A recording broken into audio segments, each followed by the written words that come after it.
तो स्वागत है आपका CP31 सीट के हिंदी सॉल्यूशन में। चलते हैं 900 rated 10th question. Odd queries. You have an array A1, A2, AN. Answer Q queries of the following form. If we change all elements in the range AL plus 1 till AR of the array to K, will the sum of the entire array be odd? Note that queries are independent and do not affect future queries. ठीक है। तो यहाँ पर क्या बोल रहे हैं, यहाँ पर हमें दिया है एक एरे और एक दूसरा एरे दिया जिसमें क्वेरीज लिखे हुए हैं। ठीक है, तो हमको क्या करना है,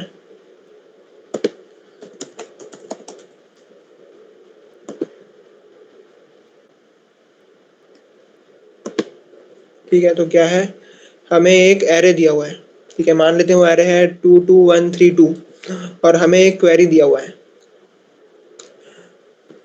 हमको क्वेरी से, ठीक है, जो क्वेरी है उसमें जो पहला वैल्यू है वो एल है, दूसरा आर है और तीसरा जो है वो के है। ठीक है, ऐसे ही हर क्वेरी में। तो एल से लेकर आर तक जितने भी एलिमेंट्स हैं एरे में, उसको अगर हम के से रिप्लेस करते हैं तो जो एरे का टोटल सम आएगा वो ऑड आएगा या नहीं आएगा, ये हमें बताना है। ठीक है, अगर ऑड आएगा तो आंसर यस आएगा। ठीक है,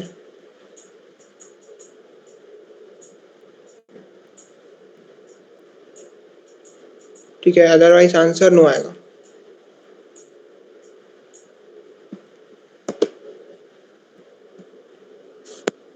ठीक है,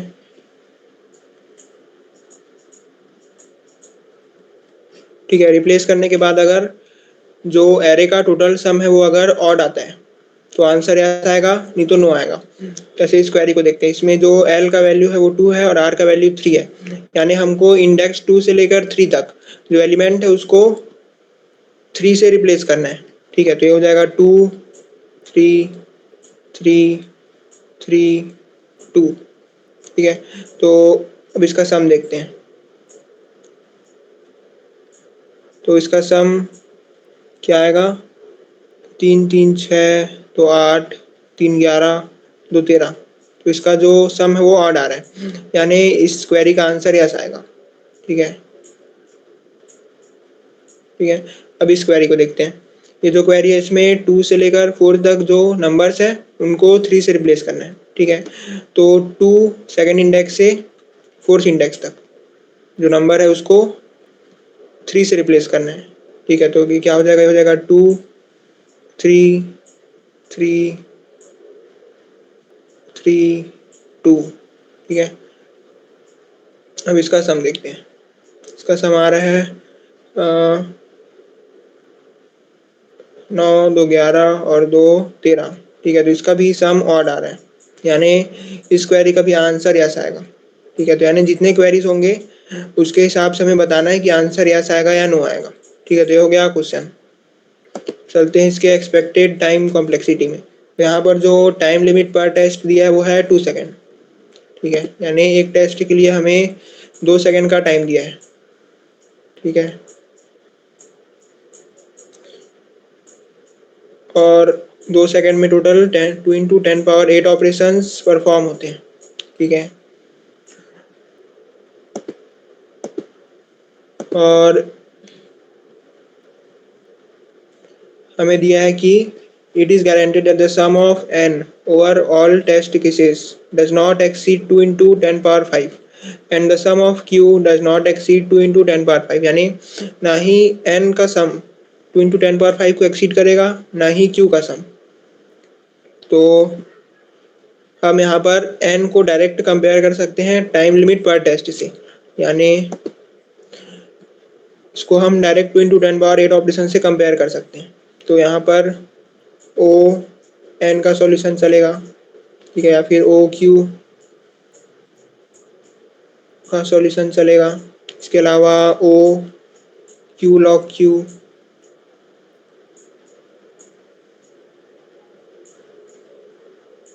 ठीक है, ये सभी सॉल्यूशंस चलेंगे।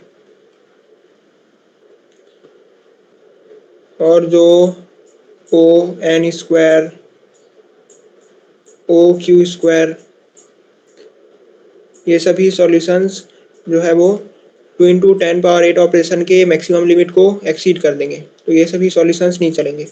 ठीक है, तो ये हो गया टाइम कॉम्प्लेक्सिटी डिस्कशन। ठीक है,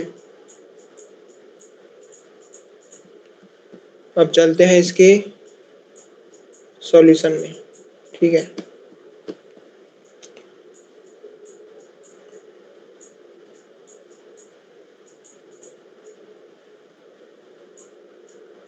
ठीक है, तो यहाँ पर हम लोग क्या करेंगे, मान लेते हैं यही वाला एग्जांपल लेते हैं 2 2 1 3 2। ठीक है, 2 2 1 3 2। ठीक है, तो यहाँ पर अगर L का वैल्यू क्या था, यहाँ पर L233 और 243। ठीक है, क्या है 233 और 243।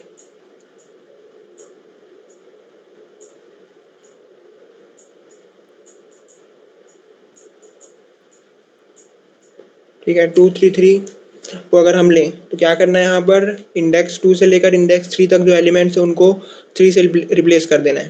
ठीक है, तो ये हो जाएगा 2 3 3 3 2। ठीक है,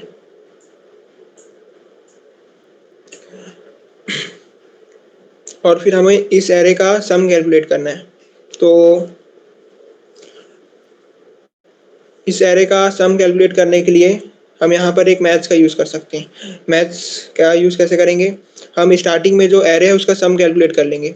ठीक है, जो ओरिजिनल एरे है उसका सम कैलकुलेट कर लेंगे, तो क्या हो जाएगा 2 2 4 5 5 3 8 और 2 10। ठीक है, तो स्टार्टिंग एरे का जो सम था वो कैलकुलेट हो गया। उसके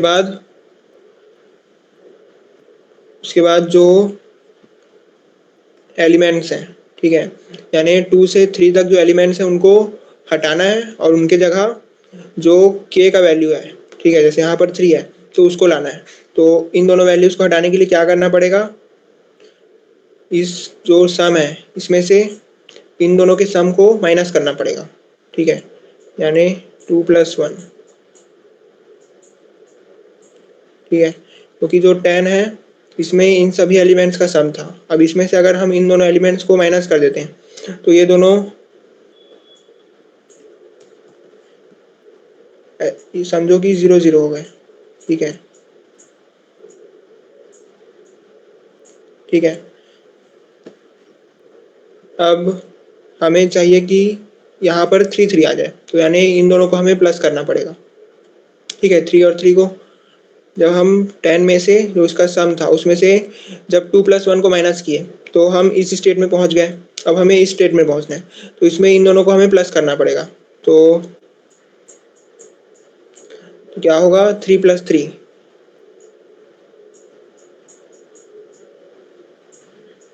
ठीक है, यानी जो 3 है वो एरे के साइज के बराबर आएगा, मतलब जो क्वेरी का साइज होगा, जैसे कि ये 2 से 3 तक है तो यहाँ पर जो क्वेरी का साइज है वो 2 का है। ठीक है, क्योंकि इसमें 2 एलिमेंट्स कवर हो रहे हैं।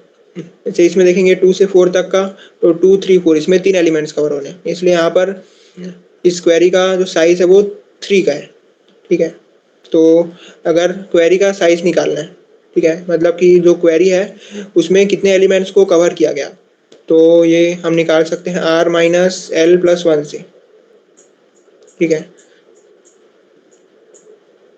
तो जो k है वो r - l + 1 टाइम्स आएगा।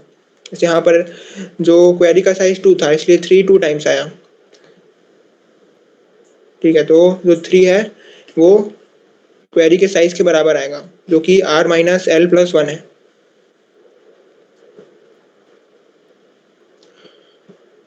ठीक है, तो अगर यहाँ पर हम देखें तो ये जो 10 है ये हम स्टार्टिंग में निकाल लेंगे, तो ये सिर्फ एक बार निकालने का ज़रूरत पड़ेगा। ठीक है, और ये वाला जो है इसको हम लोग निकाल सकते हैं k × r - l + 1 से। ठीक है, क्योंकि जो 3 है वो कितना टाइम्स आना चाहिए, जो एरे का जो क्वेरी का साइज है। ठीक है, तो ये भी कांस्टेंट टाइम में निकल जाएगा। ये जो 2+1 है, यानी जिन एलिमेंट्स को हमें हटाना है उनको कैलकुलेट करने के लिए हमें आइटरेट करना पड़ेगा। जैसे कि हम सबसे पहले यहाँ पर आएंगे, फिर यहाँ पर आएंगे, ठीक है, फिर अगर अगर आगे और एलिमेंट्स हैं तो यहाँ पर आएंगे। ऐसे करके हर एक एलिमेंट में जा जाके हमें उसका सम कैलकुलेट करना होगा। तो ये जो है ये ओ एन, ठीक है,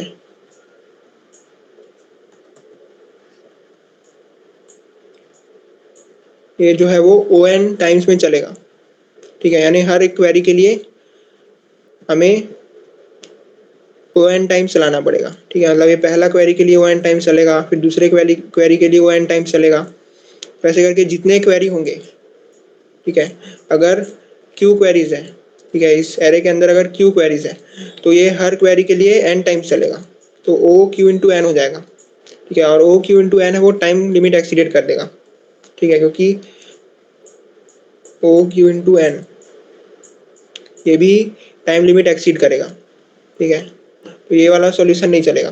तो इसको ऑप्टिमाइज करने के लिए हम यहाँ पर प्रीफिक्स सम का यूज़ कर सकते हैं। यानी प्रॉब्लम यही है यहाँ पर कि 2 और 1 के लिए हमें मैनुअली उसमें जा के सम कैलकुलेट करना पड़ रहा है। तो अगर हम इसको कांस्टेंट टाइम में कैलकुलेट कर लें तो ये पूरा सॉल्यूशन रेड्यूस होके ओ क्यू में चले जाएगा, क्योंकि हर एक क्वेरी कांस्टेंट टाइम में सॉल्व हो जाएगा। ठीक है, ठीक है, और हर क्वेरी के लिए ओ वन टाइम लगेगा।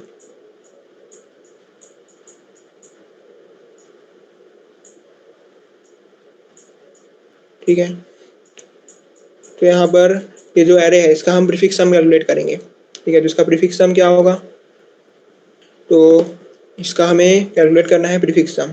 तो यहाँ तक का जो सम है वो है 2, फिर यहाँ तक का 4, यहाँ तक का 5, ठीक है, यहाँ तक के एलिमेंट्स का सम 8, ठीक है, और यहाँ तक के 10। ठीक है, तो ये हो गया प्रीफिक्स सम। ठीक है,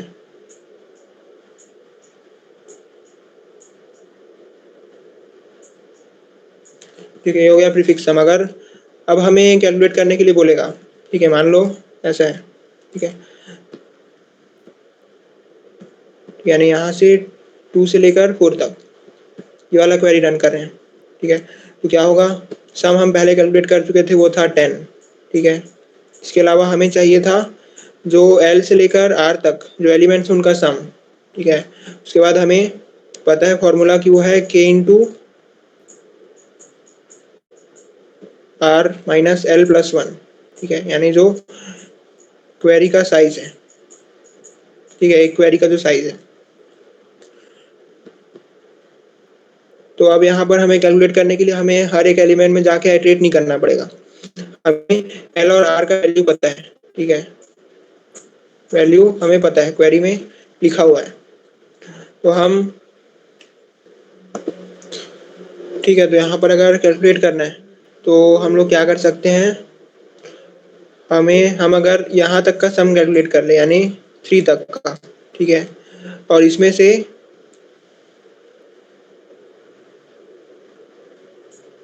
ठीक है, 3 तक का सम कैलकुलेट कर लें और इसमें से इस यहाँ तक का सम को, ठीक है, मतलब ये एक एलिमेंट जो 2 है इसको अगर माइनस कर दें, ठीक है, जो पूरा सम आया यहाँ 3 तक का, उसमें से अगर इस 2 को माइनस कर दें तो हमें यहाँ तक का सम मिल जाएगा, यानी 2 1 3 का जो सम है वो मिल जाएगा। ठीक है, तो यहाँ तक का सम हमें पहले से पता है कि 8 है जो हम प्रीफिक्स सम में स्टोर किए हैं, और इसमें से इसको माइनस करना है, यानी इसका जो फॉर्मूला होगा वो होगा, तो ये प्रीफिक्स सम है। ठीक है, इसको मान लेते हैं, शॉर्टकट में मैं एस बोल रहा हूँ। ठीक है, ठीक है, तो एस आई जो है एस आर, ठीक है, यानी जो यहाँ तक का सम है 3 तक का माइनस एस एल माइनस 1। ठीक है, ठीक है, क्योंकि एल है वो यहाँ पर है। ठीक है, तो एल माइनस 1 यानी यहाँ तक के सम को हमें माइनस करना है। इसमें के सम से, ठीक है। तो हमें जो 213 है उसका सम मिल जाएगा, ठीक है। तो ये जो काम है वो कांस्टेंट टाइम में हो जाएगा, क्योंकि हम जब पहली बार सम कैलकुलेट करेंगे तभी हम ये प्रीफिक्स सम बना लेंगे, यानी हर एक क्वेरी के लिए हमें प्रीफिक्स सम बनाने का जरूरत नहीं पड़ेगा। हम एक बार स्टार्टिंग में प्रीफिक्स सम बना लेंगे, फिर इसके वैल्यूज को हर क्वेरी में फैच करेंगे, ठीक है। जो वेक्टर है उससे किसी वैल्यू को फैच करने का जो कॉम्प्लेक्सिटी O1 होता है, ठीक है। अगर हमें किसी वेक्टर से किसी वैल्यू को इंडेक्स के हिसाब से फैच करना है तो वो O1 टाइम में हो जाता है, यानी जितने भी क्वेरीज हैं उनमें हम कुछ वैल्यूज को प्रीफिक्स सम से फैच करेंगे, ठीक है। तो हर हर क्वेरी O1 टाइम में हो जाएगा। जो ये 10 है ये O1 में चल रहा था, इसके अलावा ये भी O1 में चल रहा था, और जो SR माइनस SL माइनस 1 है ये भी O1 में चलेगा, ठीक है। तो ये जो हर एक क्वेरी O1 टाइम्स में चलेगा, ठीक है। तो इस फॉर्मूला से निकल जाएगा, यानी जो फॉर्मूला बना है वो है सम माइनस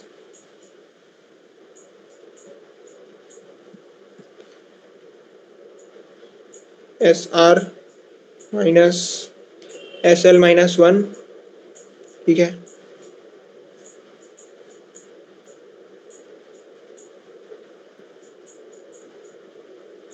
के into R minus L plus 1। यानी हर क्वेरी के लिए हम अगर इस फॉर्मूला का यूज़ करेंगे तो हमें पता चल जाएगा कि सम क्या आएगा, ठीक है। जो रिजल्टेंट एरे होगा उसका सम क्या आएगा, ठीक है, इसका सम वो हमें पता चल जाएगा। अगर सम ऑड आएगा तो आंसर यस होगा, अगर इवन आएगा तो आंसर नो होगा, ठीक है। अगर ऑड आएगा सम तो आंसर यस होगा, ठीक है, अदरवाइज नो होगा, ठीक है। तो अब चलते हैं इसके सॉल्यूशन में, मतलब कोड में। तो यहाँ पर जो एन और क्यू का वैल्यू ले रहा हूँ, यानी जो एरे का साइज है और जो क्वेरी कितने क्वेरीज है अपने पास, ठीक है, उसके हिसाब से मैं जब सम कैलकुलेट कर रहा हूँ, ठीक है, जो एरे था उसका जब मैं सम कैलकुलेट कर रहा हूँ उसी समय मैं प्रीफिक्स सम भी कैलकुलेट कर लिया। अब इस प्रीफिक्स सम का मैं हर क्वेरी में यूज़ करूँगा एल और आर, मतलब एस आई और एस एल और एस आर निकालने के लिए, ठीक है। तो जो एक क्वेरी चलेगा, ठीक है, जिसमें अगर जो सम है वो ऑड आएगा तो आंसर यस होगा, अगर ऑड नहीं आएगा तो आंसर नो होगा, ठीक है। और ये जो है ये कांस्टेंट टाइम में चलेगा। तो तो इस कोड का जो टाइम कॉम्प्लेक्सिटी होगा वो होगा ओ क्यू, ठीक है, जो कि लिमिट में है, ठीक है। स्पेस कॉम्प्लेक्सिटी जो होगा वो होगा ओ एन प्लस क्यू, ठीक है। कि हमारे पास दो एरे है, एक नॉर्मल वाला एरे और एक दूसरा एरे जिसमें सारे क्वेरीज स्टोर्ड है, ठीक है, ठीक है। Thank you.